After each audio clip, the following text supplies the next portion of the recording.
Wa qala ta'ala fi kitabil karim wa huwa asdaqul qailin. A'udzu billahi minasyaitonir rajim. Ya ayyuhalladzina amanu ittaqullaha haqqa tuqatih wa la tamutunna illa wa antum muslimun. Wa qala aidan ya ayyuhan nasu ittaqu rabbakumul ladzi khalaqakum min nafsin wahidah wa khalaqa minha zawjaha wa batha minhuma rijalan katsiran wa nisaa wattaqullaha alladzi tasaaluna bihi wal arham innallaha kana 'alaikum raqiba. Wa qala Nabi sallallahu alaihi wasallam ittaqillah amma ba'd fa ya ibadallah usikum wa nafsi bittaqwallah faqad fazal muttaqun. Jemaah rahimakumullah, marilah lagi dan lagi kita selalu panjatkan puja dan puji syukur kita kepada Allah Subhanahu wa taala, yang mana Allah lah yang telah memilihkan kita, yang telah melimpahkan kepada kita berbagai macam kenikmatan, baik yang kita rasakan secara langsung maupun yang kita tidak rasakan secara langsung, baik yang Allah turunkan kepada kita secara langsung maupun yang Allah turunkan kepada kita secara berangsur-angsur.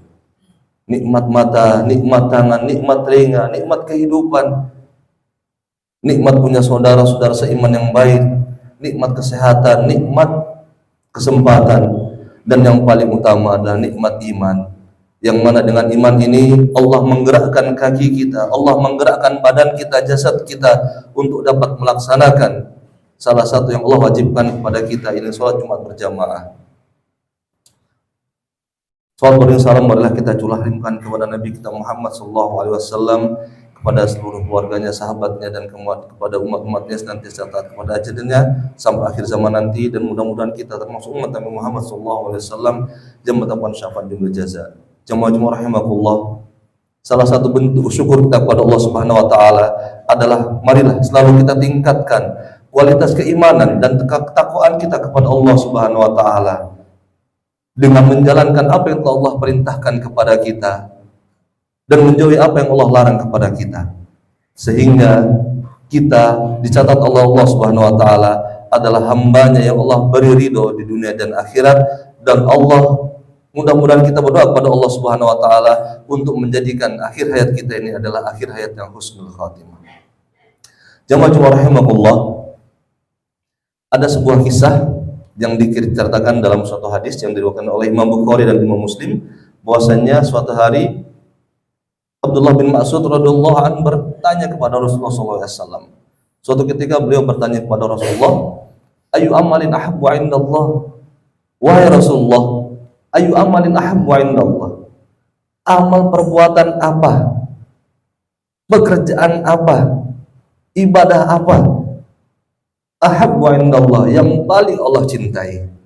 Qala, Nabi Muhammad sallallahu alaihi wasallam bersabda, beliau bersabda, as-sholatu ala waktiha, salat tepat pada waktunya atau salat di awal waktu.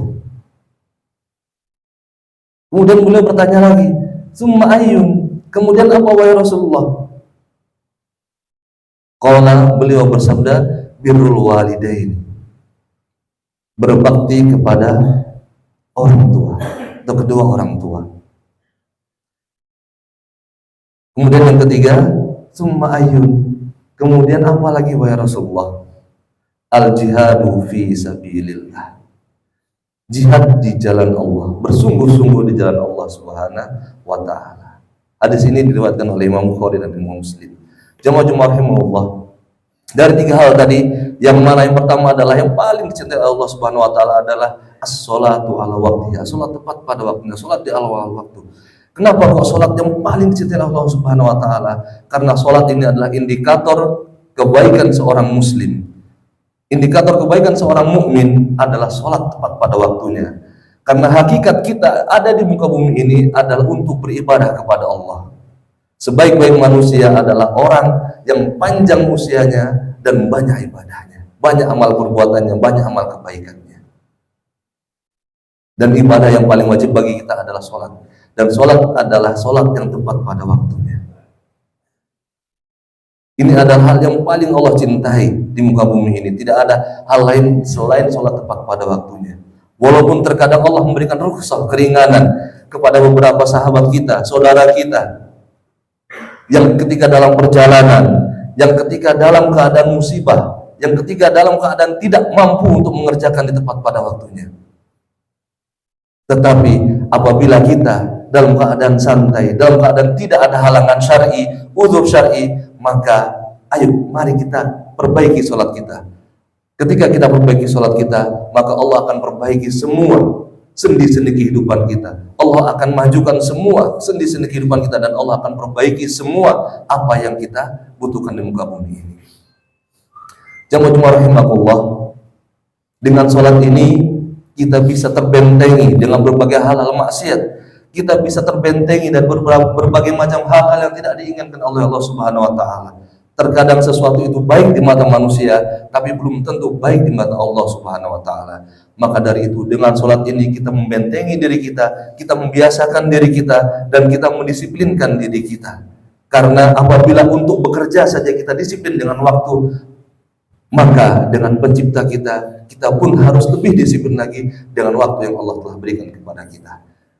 Kemudian yang kedua, yakni birrul walidaini. Setelah tadi sholat tepat pada waktunya, yang kedua adalah birrul walidaini. Apa birrul walidaini? Berbakti kepada orang tua. Ada orang tua secara biologis, ini orang tua kandung kita, dan ada pula orang tua secara non biologis, guru kita, orang yang telah membimbing kita, orang yang telah membawa kita kepada kebaikan. Jemaah rahimakumullah, beruntunglah kita yang masih memiliki orang tua di muka bumi ini. Mereka adalah surga kita dunia. Bahagiakanlah mereka, buatlah hati mereka senang. Karena orang tua apabila kita telah ditinggalkan oleh mereka, maka tidak akan ada penggantinya walaupun siapapun itu. Dan orang tua kita ini adalah wasilah kita ada di muka bumi ini. Maka dari itu, apabila kita tidak memiliki waktu, maka sapalah orang tua kita dengan berkomunikasi. Sekarang tidak seperti zaman dahulu, bisa melalui media sosial, bisa melalui HP dan lain sebagainya. Karena hakikat seorang orang tua bukanlah tahta yang wah, bukanlah harta yang wah, bukanlah kedudukan, bukanlah harta yang mewah dan kedudukan yang wah di mata mereka, tetapi anak yang soleh, yang selalu merindukan, yang selalu berkomunikasi, yang selalu seperti kita, seperti masa-masa kita masih kecil dulu. Seperti apapun jabatan kita, seperti apapun kita, tetapi di mata orang tua kita, kita adalah anak-anak. Maka dari itu, hormatilah orang tua kita, sayangilah mereka, bahagiakan mereka apabila masih hidup, karena mereka adalah surga kita di dunia ini. Dan apabila orang tua kita sudah tidak ada di muka bumi ini, maka jadikanlah pelajaran-pelajaran beliau, pelajaran-pelajaran telah mereka berikan kepada kita untuk kita amalkan, sehingga menjadi amal jariah buat mereka, dan kita doakan kepada mereka kebaikan baik di dunia maupun di akhirat, sehingga Allah ridho kepada orang tua kita, Allah ridho kepada kita, dan Allah ridho kepada keturunan-keturunan kita. Jamaah rahimakumullah, setelah sholat tepat pada waktunya, kemudian Allah berikan kesempatan kepada kita untuk berbakti kepada orang tua sebagai salah satu surga kita di muka bumi ini. Maka yang ketiga, yakni adalah al-jihadu fi sabilillah. Apa makna jihad fi sabilillah ini? Al-jihadu berasal dari kata jahada yujahidu, atau bersungguh-sungguh. Al-jihadu fi sabilillah, bersungguh-sungguh di jalan Allah. Maknanya bukan hanya sekedar berperang. Apakah perang itu jihad? Benar. Tapi itu adalah jihadul akbar, jihad terakhir yang ketika kita sudah diinjak-injak, dijajah iman, keluarga, harta, dan negara kita, maka itu adalah jihad terakhir. Tetapi maksud daripada hadis ini adalah jihad fisabilillah, ada bersungguh-sungguh di jalan Allah, yang mana seorang tua, seorang suami, seorang kepala keluarga, apabila dia keluar dari rumahnya untuk berniat bekerja mencari nafkah untuk memenuhi seluruh kebutuhan-kebutuhan orang-orang yang ada dalam tanggungannya, maka dia termasuk jihad di jalan Allah Subhanahu wa taala. Seorang ibu yang akan melahirkan pun dengan susah payah. Ketika beliau berhasil melahirkan dan beliau tidak selamat, seorang ibu tidak selamat, maka apabila beliau seorang muslim, seorang mukmin atau mukminah, maka beliau juga dalam keadaan jihad. Beribadah dengan sebaik-baiknya juga adalah jihad. Bekerja dengan sebaik-baiknya adalah jihad. Semua, bahkan yang Allah berikan rezeki, yang Allah berikan kesempatan untuk memiliki seorang anak, memiliki keturunan. Dalam suatu riwayat, dalam suatu hadis, Nabi kita Muhammad SAW menyatakan bahwasanya man kharaja fi thalabil ilmi fahuwa fi sabilillah hatta yarji'a. Keberuntunganlah bagi setiap orang tua, bagi mereka yang Allah berikan amanat seorang putra, seorang putri, yang mana seorang putra dan putri ini kita sekolahkan, kita beri pendidikan yang jauh dan jauh di sana. Man kharaja fi thalabil ilmi, barang siapa yang keluar untuk menuntut ilmu, untuk menimba ilmu, untuk mencari ilmu, fahuwa fi sabilillah, maka dia berada di jalan Allah. Menuntut ilmu dengan sungguh-sungguh, niat seorang anak keluar dari rumah, bahkan ada yang sampai berbeda pulau, berbeda negara. Ketika niat dari seorang anak itu untuk menuntut ilmu, niat orang tua melepaskan anak tersebut untuk menimba ilmu agar lebih baik daripada sebelumnya, maka ketika naudzubillah ada apa-apa di jalan sebelum mereka pulang, fahuwa fi sabilillah, mereka semua anak-anak kita fi sabilillah, semua dalam perjalanan di jalan Allah. Mereka berjihad di jalan Allah hatta yarji'a, sampai mereka kembali kepada keluarganya masing-masing, ke negaranya masing-masing, ke kampung halamannya masing-masing. Maka dari itu, jamaah rahimakumullah, jangan kita menganggap sepele bahwasanya jihad itu hanyalah sebuah perang.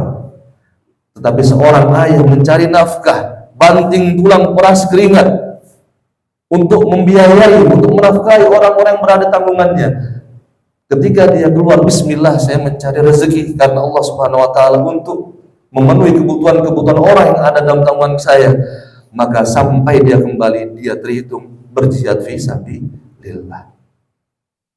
Seorang pekerja pun seperti itu, seorang nelayan, seorang pimpinan, ketika dia mengeluarkan kebijakan-kebijakan yang mana dengan beristirahat dan lain sebagainya, maka dia juga sedang berada di jalan Allah hatta yarji'a. Jamaah rahimakumullah, inilah tiga perkara yang amat Allah sukai, yang amat Allah cintai. Yang pertama adalah as-sholatu ala waktiha, sholat tepat pada waktunya, sholat di awal waktu. Apabila kita sedang tidak ada uzur syar'i, maka segerakanlah sholat, segerakanlah datang ke masjid-masjid Allah, segerakanlah tunaikan sholat. Karena salah satu hal yang paling mudah di muka bumi ini adalah meninggalkan sholat. Kita terlalai, kita terbuai dengan pekerjaan kita terlalaikan dengan kesibukan kita. Tiba-tiba lewatlah salah satu waktu sholat, lewatlah salah satu waktu-waktu yang telah Allah tetapkan untuk melaksanakan ibadah sholat 5 waktu. Maka dari itu jagalah sholat kita, perbaiki sholat kita, maka Allah akan memperbaiki kualitas kehidupan kita di muka bumi ini.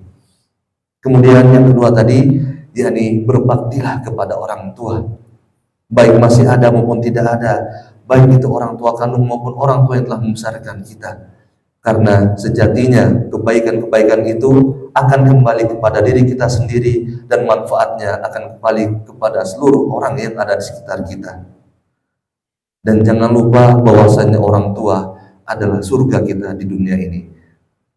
Dan satu hal terakhir yang amalan yang sangat Allah cintai adalah berjihad di jalan Allah, bersungguh-sungguh di jalan Allah, ibadah dengan sungguh-sungguh, bekerja dengan sungguh-sungguh, tidur dengan sungguh-sungguh, maka mendapatkan tidur kualitas yang baik, makan dengan sungguh-sungguh, ibadah dengan sungguh-sungguh, dan sebagainya. Itulah yang dinamakan jihad fisabilillah. Bukan hanya sekedar jihad berperang mengangkat senjata, tetapi ketika kita dalam keadaan aman, tentram, dan sebagainya, jihad adalah bersungguh-sungguh di jalan Allah, menuntut ilmu jalan Allah, menambah ilmu kita, itu adalah berjihad di jalan Allah.